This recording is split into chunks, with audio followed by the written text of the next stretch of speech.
Agarra papel y lápiz porque esto no es cuento ni historia. Aquí hay claves y herramientas que puedes usar para ti. Empecemos. Hola, ¿cómo estás? Y para ti que me estás escuchando, estoy muy contento de poder darte información importante acerca de productividad y balance vida-trabajo. Y mi nombre es Jack Giraud y quiero justamente en este episodio hablarte acerca de procrastinación. Procrastinación es un tema interesante porque es como una dolencia que nos acoge a todos. Definitivamente la mayoría de nosotros en algún momento hemos procrastinado, ya sea algo en el trabajo o el negocio, o especialmente, y lo que sucede con la mayoría de las personas que acuden a mí, ocurre en el aspecto personal. Y quiero darte información importante que puedes tal vez encontrar como de valor para simplemente primero tomar conciencia y luego crear tu propia estrategia para superar la procrastinación. Voy a contarte algunas cosas. Lo primero es definirla. La procrastinación es una acción o un hábito en el cual las personas tienden a sustituir una tarea importante que necesitan hacer por una que sea placentera o una que no tenga mucho valor. En esa definición hay un asunto interesante, que es no la acción que procrastino, porque puede ser que por algún momento de tu vida, por alguna razón, tú postergues una acción o un proyecto o una tarea. El tema es cuando eso se vuelve un hábito, especialmente si es un hábito recurrente. Y lo segundo que hay que tomar en cuenta en la definición de procrastinación es qué pasa cuando la acción que está sustituyendo esa tarea que es importante que hagas, la estás de alguna forma, como efecto placebo, sustituyéndola, como ya dije, por una tarea agradable. Y ahí es donde empieza el problema, porque tareas agradables nosotros no las procrastinamos. Entonces, hay que mirar por qué el hábito se crea y por qué elijo placebos o algunas acciones agradables para sustituir o evadir eso que justamente no quiero hacer, ¿no? Entonces, quiero centrarme y darte como algunas herramientas y claves para empezar a trabajar la procrastinación. Lo primero es que hay que identificar si hay algunas señales como ciertas tareas que no me agradan. Por ejemplo, voy a serte honesto. Mi declaración de taxes de impuestos es algo que normalmente yo procrastino. Y generalmente pido extensión a mi pobre contadora, pobrecita, porque normalmente siempre me atraso en eso. Ahora, series de Netflix que me encantan como de ficción o de épica, esas no las procrastino. Y normalmente termino sustituyendo ese tiempo que yo necesito de preparar documentación para mis impuestos o taxes, las termino sustituyéndolo por ponerme al día en algunas series de Netflix que me encantan. Entonces, ¿cuál es tu acción sustitutiva y cuál es ese tema que estás de alguna forma evadiendo de hacer, ¿no? Hay 4 variables que yo me gusta observar mucho con respecto a eso que procrastino. Lo primero es identificar si la tarea que estoy procrastinando tiene un valor real. Cuando el valor de esa tarea es confuso, normalmente no tengo claro el interés, el propósito sobre esa tarea, entonces termino evadiéndola. Entonces, es importante que identifiques si el valor de tu tarea está claro para ti o si tiene una prioridad importante. Lo segundo que tomo en cuenta es si tengo expectativa de éxito en el momento que estoy planificando o programándome esa tarea.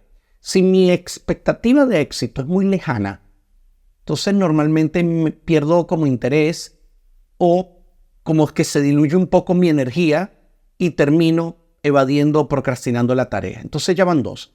El valor que le doy o le asigno a la tarea y la expectativa de éxito de cumplirla, cómo me sentiría cuando lo haga. El tercer punto es algo que es lo que yo pienso que es donde más coloco atención, que es los distractores emocionales que yo asocio a esa tarea que no quiero hacer. Entonces, si yo tengo una baja inteligencia emocional o una baja madurez emocional, termino por esa misma emocionalidad no prestando atención a la tarea. Entonces, ¿qué hago? Por ejemplo, me agradan otras cosas como salir a comer con amigos o ir al cine o ver una serie en Netflix o irme a la playa. Entonces termino por emocionalidad postergando esa tarea que necesito programar o hacer. Y el cuarto elemento es si la meta, cuando la cumpla, tiene un premio asociado. Si ese premio asociado está muy distante o muy lejano, normalmente pierdo ánimo en el camino. Ejemplo, yo me propuse adelgazar 10 kilos en un año. Entonces, si yo me doy un premio al terminar de adelgazar esos 10 kilos, digamos que empiezo en enero la meta y en diciembre me doy el premio, de enero a diciembre se diluye la intención. Por eso es que la mayoría de las personas que generan inscripciones en gimnasios o en academias deportivas terminan pagando todo un año por adelantado, pero ya en marzo o abril ya no están asistiendo. ¿Por qué? Porque evadieron la tarea y el premio está muy lejano. Para poder contrarrestar eso del tema del premio lejano, lo que hay que aplicar es establecer quizás metas más cortas y en esas metas más cortas que programo, darme pequeños premios para que ese pequeño premio alimente de alguna manera a mi niño interno y mi niño interno coopere y se sienta feliz con esa meta que está quizás más a largo plazo. Entonces, por ejemplo, esa intención o objetivo de adelgazar esos 10 kilos, darme quizás pequeños premios cada kilo que adelgazo y no esperar a adelgazar los 10 completos para poder darme ese buen beneficio o premio final por cumplir mi meta u objetivo. Entonces, repasando, 4 elementos que necesitas tomar en cuenta cuando estés procrastinando. ¿Le asignas valor a la tarea? ¿Hay una expectativa de éxito para eso? ¿Emocionalidad asociada o esa reactividad asociada a la tarea? Y lo último, que el premio no esté tan distante porque obviamente se va a diluir tu intención. Algo que también yo tomo en cuenta cuando estoy procrastinando es si alguna de mis personalidades procrastinadoras están activadas. Te voy a contar, hay 5 personalidades procrastinadoras que están activadas en la mayoría de nosotros, algunas se mezclan y otras ya son más como individuales porque estamos más arraigados ya sea por nuestra estructura de comportamientos, ¿no? Te voy a decir las 5 para que las tengas en cuenta para ver si te sientes identificada o identificado con alguna de ellas.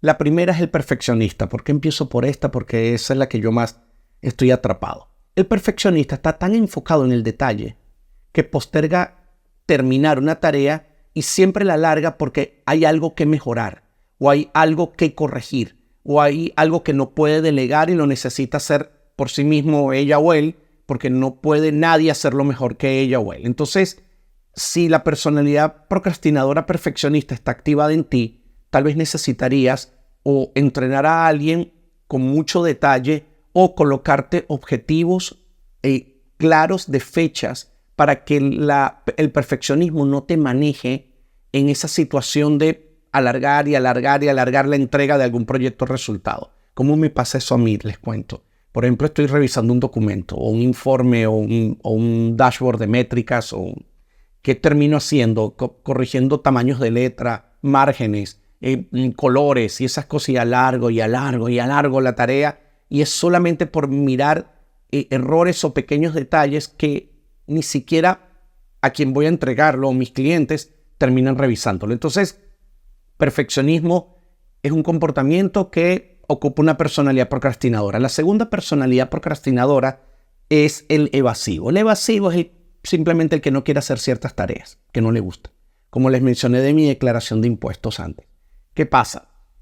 Cuando esa personalidad está activada, hay tareas que sabemos que necesitamos hacer y las terminamos evadiendo. Pueden ser tareas de cualquier tipo. Te voy a contar algo. A mí me gusta, cuando hago cierto tipo de ejercicio, me gusta más como caminar, correr, hacer bicicleta o nadar. No me gusta el gimnasio. Entonces, si alguien me dice gimnasio, de alguna forma yo evado y encuentro algo mejor que hacer o algo más agradable que hacer, que sustituye esa tarea y termino ese asunto agradable, lo vuelvo como un efecto placebo y evado la tarea importante que necesito completar. Si tú me estás escuchando en este podcast, te quiero decir algo. Si hay tareas que tú estás evadiendo recurrentemente, identifica cuál es esa acción agradable por la cual estás sustituyéndola o ese efecto placebo que estás creando en evadir eso que tiene valor y que necesitas hacer. La tercera personalidad procrastinadora tiene que ver con soñar. El soñador es como una distorsión de lo creativo. Hay gente que normalmente tiene la cualidad o la habilidad de ser muy creativo o creativa y eso es fantástico. Pero ¿qué pasa cuando esa parte creativa se distorsiona hacia un aspecto limitante como estar constantemente en una posición de soñar? pierdo el enfoque en la realidad, pierdo los pies en la tierra y por ende esas tareas que estoy soñando constantemente o visualizando no las termino de incluir en la planificación diaria, semanal o mensual o incluso anual. Entonces, soñador es como una distorsión de lo creativo, así que tengan cuidado. No está mal ser creativo, es fantástico ser creativo, pero si te encuentras postergando una tarea, ejecutarla, porque siempre la estás imaginando o soñando, entonces ya sabes que el soñador está activado en tu personalidad. La cuarta es lo que llamamos el ocupado. El ocupado, yo tengo un poquito de eso también, es el que se llena de muchas tareas. ¿Qué pasa? Como a veces yo tiendo a tener un comportamiento algo ambicioso, entonces en vez de programarme un número de tareas realistas en mi agenda, termino programándome un exceso de tareas como demostrándome ser un Superman. Entonces, para ti, Supermujer o Mujer Maravilla o Superman, que me estás escuchando, si te programas un exceso de tareas, ten cuidado de que algunas de ellas siempre terminen procrastinadas porque obviamente el tiempo es un recurso finito, no renovable. Y como es un recurso finito, no renovable, hay un número ideal de tareas que necesito hacer dentro de mi balance vida-trabajo. Porque tampoco puedo trabajar 18 horas al día y dormir mal, no tener vida social, no tener compartir con la pareja, familia, hasta la mascota. Entonces, esa personalidad ocupada, ten cuidado, ¿ok? Y la quinta, personalidad procrastinadora, es lo que yo llamo el creador de crisis. El creador de crisis es ese famoso bombero que siempre está apagando fuego. Y si esto que te estoy hablando te suena familiar y te sientes que todo el día apagas fuegos, debe ser que la personalidad procrastinadora de creador de crisis está activada en ti en este momento. ¿Qué hace esa personalidad procrastinadora? Una situación que podrían resolver con una actitud más neutra o más equilibrada, terminan añadiéndole tanta carga emocional que la vuelven un incendio. Y esas personas o esa personalidad procrastinadora, el problema que tiene es que empezamos a querer reconocimiento por apagar fuegos. Y yo te voy a decir algo, yo en mi empresa no quiero contratar bomberos, porque los bomberos terminan quemándose. Y eso es lo que sucede con ese famoso burnout o fatiga crónica. La gente termina quemada de tantos incendios que está apagando. Y la pregunta es, si eso llegó a una crisis o a un incendio, en la relación causa-efecto, ¿qué dejaste de hacer antes o qué dejaste de revisar o hacer seguimiento en la planificación para que esa situación, proyecto o acción llegara a esa crisis, incendio? Entonces, 5 personalidades procrastinadoras. Chequea en cuál te estás identificando: perfeccionista, evasivo, soñador, ocupado o ocupada, o ese famoso o famosa creadora de crisis. Para completar, quiero cerrarte con una idea de procrastinación porque creo que es importante y es un cambio de paradigma que te quiero plantear. El paradigma lo llamo el yo presente versus el yo futuro.